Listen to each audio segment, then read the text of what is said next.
Good morning, Year 3 and Year 4. Happy Tuesday to you all. We're back for another set of learning today, and we've got lots of exciting things planned for you. So we're going to start off with going over the brain teaser that I left you with yesterday. So the brain teaser was, in the olden days, a man rode into town on his horse. He arrived on a Monday, spent 6 days in town, and then left on a Friday. How is that possible? Congratulations to all of you who managed to solve my brain teaser for the day. It's possible because the horse was called Friday. So he left on Friday because he left on his horse. The actual day, of course, was Saturday. Well done if you got that correct. So in terms of today's learning, we've got some maths fluency again, so some things that you should know and hopefully you'll be able to answer for us. We've got a couple of little maths problems for you to have a go at. We've got some spelling, some reading, some grammar today as part of our English, and then another brain teaser for you right at the end. So, exactly the same as we were looking at yesterday, I've got some maths fluency for you. This is lots and lots of little activities of things that you know how to do because you've been learning them for the rest of the year. The challenge, of course, with this is to see not only if you can do them all, but how fast you can do them too. So now it's time to pause the video, have a little go at each of the different sections, and then press play again once you've got all your answers ready. Good luck!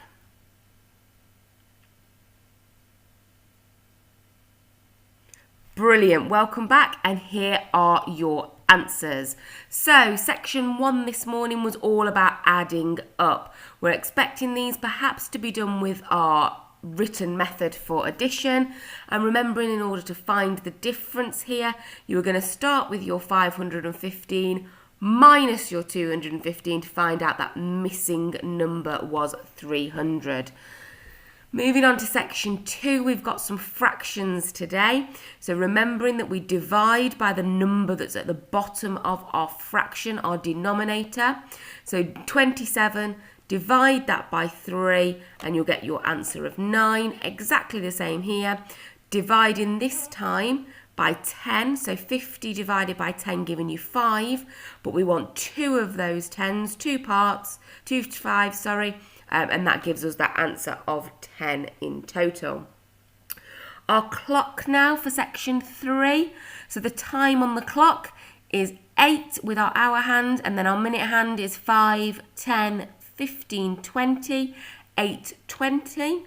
And if I was going to do the second part for the what time will it be in 2 hours and 10 minutes, I think I would use my clock to help me. So I'd go in 2 hours, it would be 1 hour, it's 9 o'clock, 2 hours, it's 10, and I want another 10 minutes on here. So instead of it being 10:20, it'd be 10:25, 10:30. So that would give me my answer down here. Having a little look, then we've got a problem to solve here. At Bessie's farm, there were 375 eggs were collected. 141 of them were sold. How many were left? So we're going to do our subtraction sum. No exchanging here. So 5 take away 1 is 4. 7 take away 4 is 3. And 300 take away 100 is 200, giving us the answer there of 234. Over to this pink section now for right angles. Remember, our right angles are those that are at 90 degrees. That when we show our fingers, we get that L shape in the corner to remind us what that 90 degrees looks like. There is only one right angle here. It's this one here in the middle. We've also then got an acute angle, an angle that's smaller than 90, and an obtuse angle here, which is bigger than 90. But this is the only right angle that we've got in our sheet today. Number 6, looking at some measurement. How many centimetres is the arrow pointing to? If we're looking at our centimetres on the ruler, we've got to 6. We are 6.5 centimetres, so 6.5 centimetres. We're also going to give you that if you gave it in millimetres there, so 65 millimetres, knowing that each one of these is 10 millimetres. So 10, 20, 30, 40, 50, 60, 65. Well done if you got that one right. Another problem here, it's your money problem this time. So it's counting up from £3.25 to £5. So knowing that to get from 25 to 75 using on number bonds to 100, it's an extra 75p to get to that next pound, and another pound from £4 to £5. So £1.75. And then the final one today in section 8 is how many faces does a cuboid have? So not that you can see them all on here, but it has 1, 2, 3, 4, 5, 6. And you notice here I've put 6 sides. It's absolutely not 6 sides, it's 6 faces, that should say. So you well done if you got that correct as well. We've got some extra maths a little bit today in terms of some problems to solve. This is using our addition and our subtraction skills to be able to solve these word problems. So there's 2 levels of challenge for you here. The green ones are a little bit easier because they're within 100. So if you've been working perhaps within 100 at year 3, have a go at those ones first. If you're looking to challenge yourself a little bit more and go beyond those hundreds, perhaps our year 4 children, have a look at the orange ones. Remember, it's really important that you're looking for the numbers that are included within the problem and any words like remove that tell us whether we need to add or take something away. So have a little go at those, pause the video and come back to me when you've got your answers ready. Brilliant, welcome back. Hopefully you're ready for your answers and you've had a go at our word problems this morning. Okay, so moving on to the answers then. On our green questions, we had 50 books on the top shelf, 40 books on the bottom shelf, so 90 books all together at that point. If we remove 30, we take 30 of them away, we're going to have 60 books left. For the second word problem on the green side, the family are going to travel for 87 miles. They travel the first hour 24 miles and the next hour they travel 13 miles. So if we add those together to see how far they've gone so far, we get 37. Take away the 37 from the 87, it leaves us that they've got 50 miles left to go. Looking on the orange side today then, he's collecting rubies. He's got 233 gems, of which 75 of them are rubies. How many are not rubies? So we're going to be doing 233. Take away 75. You're going to need to do some exchange in there to find out that the answer is 158 gems, which are not rubies. Then the final word problem of today, again, it's a subtraction one on this side. So we've got 173 chairs, 68 of the people are in the chairs. How many chairs were left? Again, we're going to need to do some exchange there, but we've got 105 empty chairs at the end. Have a little think about whether you got those answers right or you didn't. If you didn't get them right, pause the video, look at the answers, look at your questions, try and work out where you went wrong. If you're really struggling with that or you're not sure what you've done wrong, snap a photo of you working out and email it over to Miss Foster and Miss Cunnington on their email addresses, which is year3@redbrookhayes.staffs.sch.uk for Miss Cunnington, or year4@redbrookhayes.staffs.sch.uk for Miss Foster. Okay, we're moving on a little bit now and we're going to go on to some spelling today. A little bit different from what we've been looking at before. So this time what I'd like you to do is copy out these sentences into your book and correct the spelling mistake. There's one mistake in each of the sentences. Can you spot it? Can you correct it for me? So pause the video, get those written out and get those sentences corrected, and then we'll go through the answers.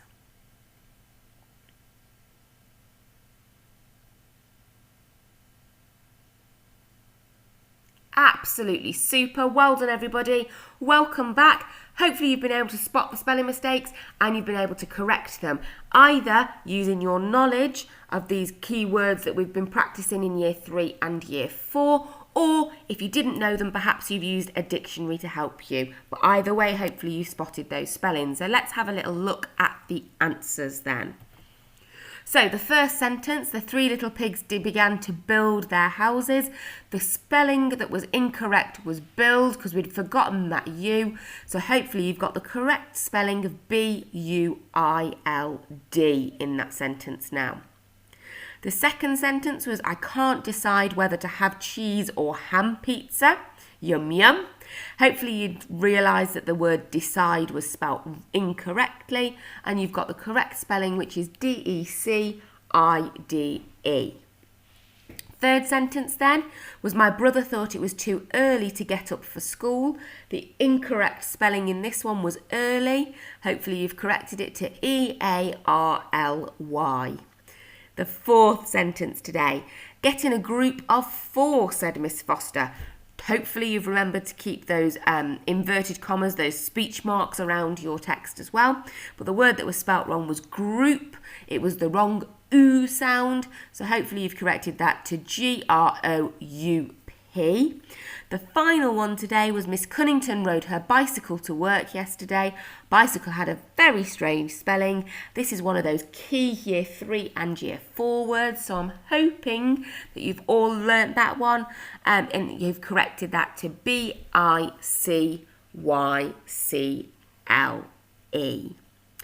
So, brilliant with that. We're now going to go on to our reading, so you can pop the word reading in your exercise book, and we're going to do some retrieval today. So we're going to have a look at a text, and remembering that our retrieval skills are all about the answers being in the text. We've just got to find the right bit and copy it out. So pause the video for a second and read this text for me. It's all about Big Ben getting a bath.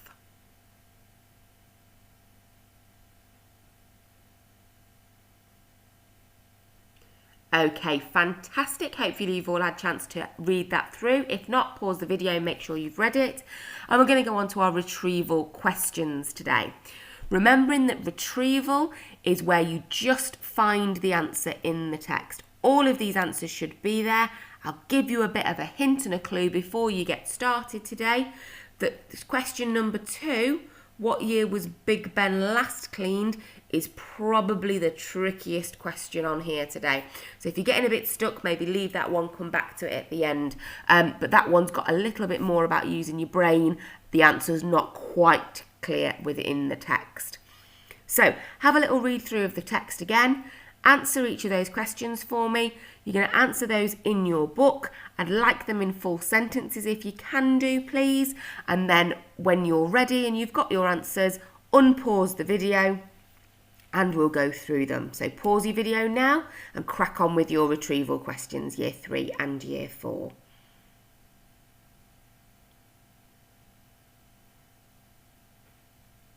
Fantastic. Welcome back, everybody. We're going to go through our answers to these questions now.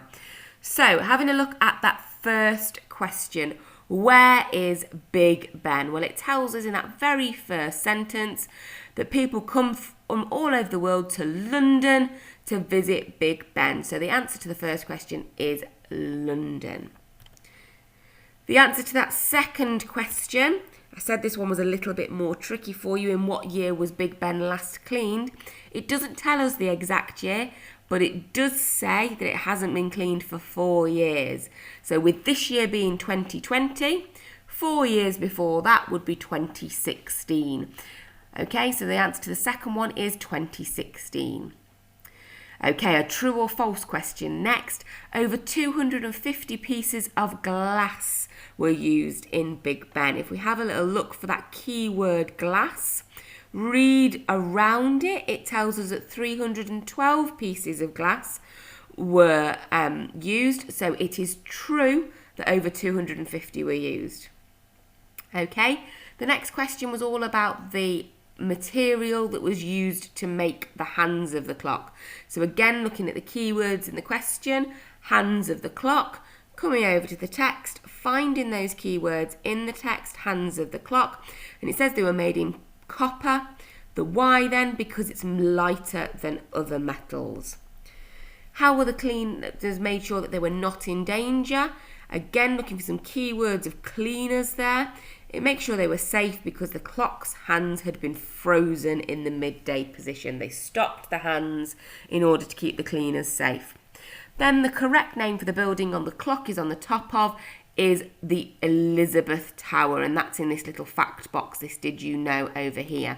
So having talked about it, check your answers for me, give them a little mark in your book. If you haven't got something right, make sure you're going back to that text to work out where you went wrong just by rewinding the video. Once you've marked those, let's carry on.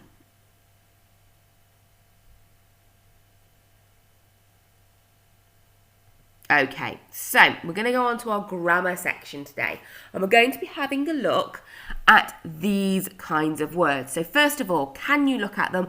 What's similar about these words? What's the same about them? What do you think we might be learning about today? That's super. You are absolutely right to notice that all of these words have an apostrophe in them.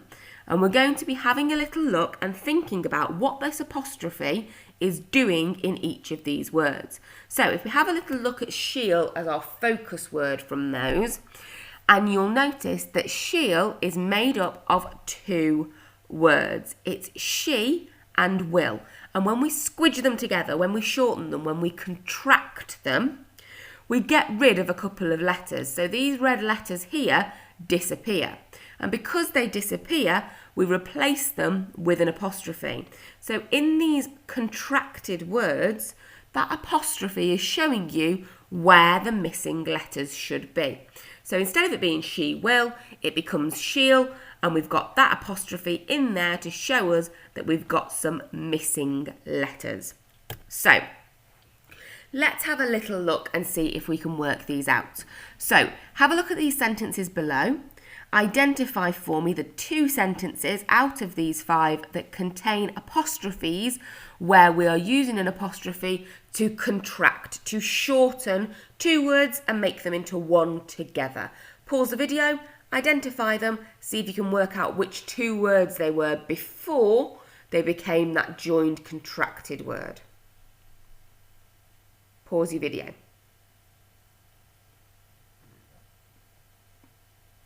Fantastic. So hopefully you've spotted that the 2 sentences within these that have got contracted forms are this sentence. We could try to follow them, but they'll be miles away by now. And this sentence, I'll be the first one to finish, boasted Jason.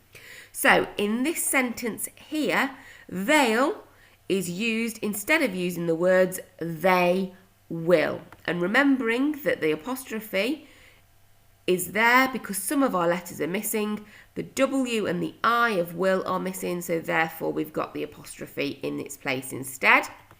Having a look down here again, it's I will. Again, the W and the I are missing, so we've got an apostrophe in instead to show us that there are some missing letters. We've omitted some letters. So, having a look at these words for me, which of the words is the correct contraction for we would? Have a little minute to have a little think about it and then we'll come back with the answer.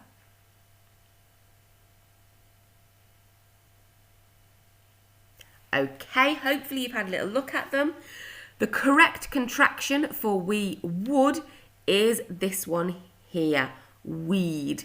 Okay, so having a little think about the fact we might have a sentence that says we would go to the party if it was on Saturday. You could change that sentence to say we'd go to the party if it was on Saturday. Okay, and we've got the apostrophe there because there are lots and lots of letters, the W, the O, the U, and the L, that are missing when we've put that word together.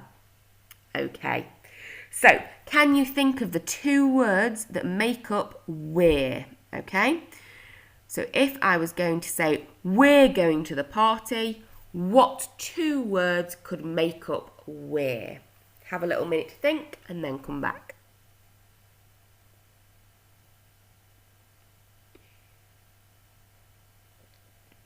Brilliant. So hopefully you've worked out that if we're going to the party, it's we and are. So we and are go together. The A is left out, which is why we have the contraction and the apostrophe here, because we're missing this letter A. So we've got we are going to the party becomes we're going to the party. Okay, having a look at this next question together. So which letters are omitted when we contract the words he and had? He had. So he had blue trousers. What words do they contract to become? Which letters do we get rid of? Brilliant. So if we said he had blue trousers, we could say instead he'd got blue trousers. So we've got the word he, we've got the word had. We get rid of the H in the A and put the apostrophe in instead to help us with that one. So he'd got blue trousers instead of he had got blue trousers. Okay. Can you rewrite this sentence for me using full words instead of the contraction? So we've got a contraction here. Here's my apostrophe. Can you rewrite that sentence with the two words that should be instead of the contracted form that we've got? So it says, even Peter mightn't be able to break the lock. Pause the video, write down your sentence, and then come back to me when you've got your answer. Okay, hopefully you've worked out that the two words that you were looking for mightn't is might and not. So hopefully your sentence that you've got written down there is even Peter might not be able to break the lock. Brilliant job, everybody. So you're going to have another little look at these contractions for me. And what I'd like you to do, this is your writing work for today, is you are going to copy out the passage that's on your screen. And what I'd like you to do is put a contraction, some of the words that we've been talking about, he'll, didn't, can't, it's, and into each of the different blanks within the passage. And then hopefully make sure as well that your handwriting is really neat, and be very, very careful because there is a lot of speech within this text. So make sure you're getting in those speech marks and you're putting in your punctuation as well. So now's your time to pause the video, copy out the passage, fill in the blanks for me, and then press play again when you're ready for your answers.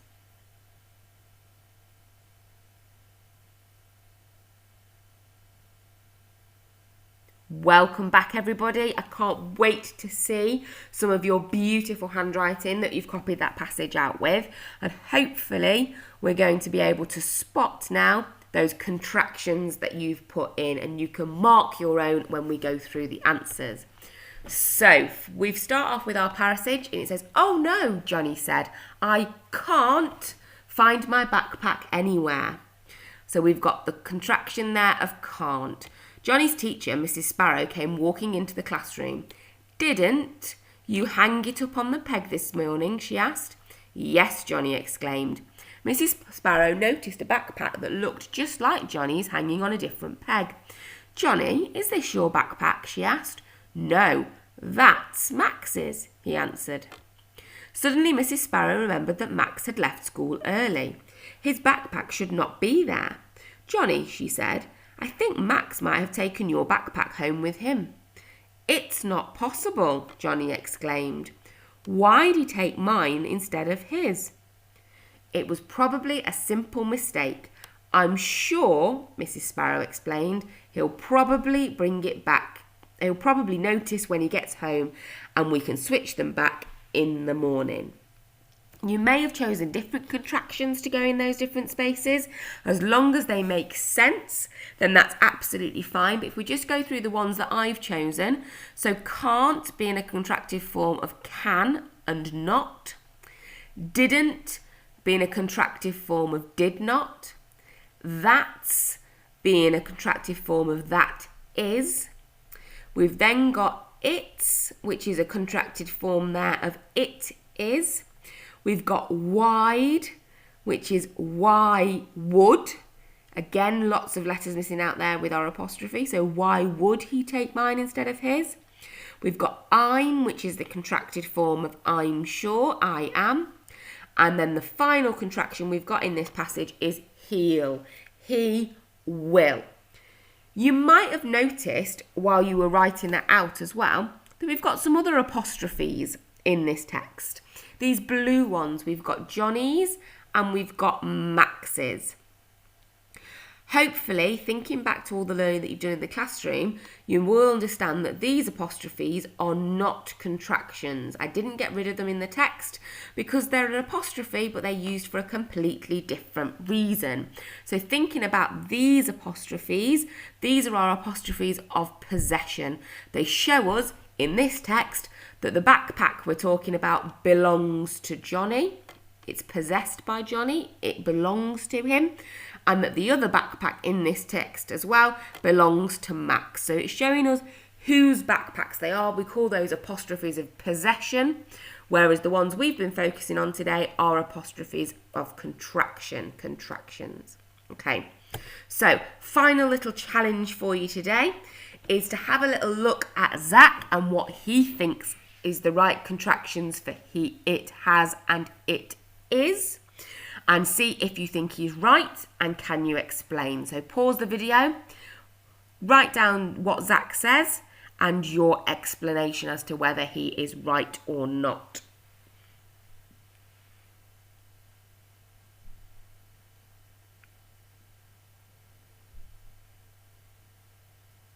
Okay, welcome back. Hopefully you've had a little look at it. So Zach says to contract it has and it is. He wrote down it's with the apostrophe after the S and it's with the apostrophe before the S. Now what Zach's done here is tried to explain that there's two different sets of words there. So it has and it is are different words. However, the correct contraction is this one here. Why is this one the correct contraction for both it has and it is? Can you remember what we talked about where the apostrophe goes? The apostrophe goes in the space where the letters are missing. So because the letters are missing in exactly the same space, here and here, it's the same contraction even though it's two separate words. So if we remember that the apostrophe always goes where the letters are missing, so in this case, it has and it is both contract to its with that apostrophe between the T and the S. Hopefully you were able to work that out or speak to somebody at home to go work that out as we went through. Okay, so last few little bits and pieces from me today. Don't forget your online challenges. You've got Times Table Rockstars. You've got your accelerated reader so you can do your reading quizzes, and both of those online challenges are in the pack today, but they're also on the school website as well under Year 3 and Year 4. If you're interested a little bit more in apostrophes, if you Google BBC Bite Size apostrophes, they've got a lovely little challenge on there and a little video that goes alongside it for some more different ways of using those apostrophes for contractions. Some that aren't quite so straightforward, some of those longer ones, some of those a little bit more challenging and a little bit more complicated. So feel free to have a little look at those as well. So the final one for me today is your brain teaser. Again, it's another language one, so read it really, really carefully. And if you can solve it, make sure that you email them into us so that we know that you've got it before tomorrow. So this brain teaser is, Billy's mother had 5 children. The first was named Lala, the second was Lily, the third was Lily, and the fourth was Lolo. What was the 5th child named? If you can work that out, please email it to Miss Cunnington at year3@redbrookhayes.staffs.sch.uk or to Miss Foster at year4@redbrookhayes.staffs.sch.uk. You have a brilliant day. Please send us the videos and photographs and anything else that you've been working on at home. We love to hear from you, and I will see you tomorrow with the answer to that brain teaser and another set of learning for you. Have a lovely afternoon, everybody. See you soon. Bye-bye.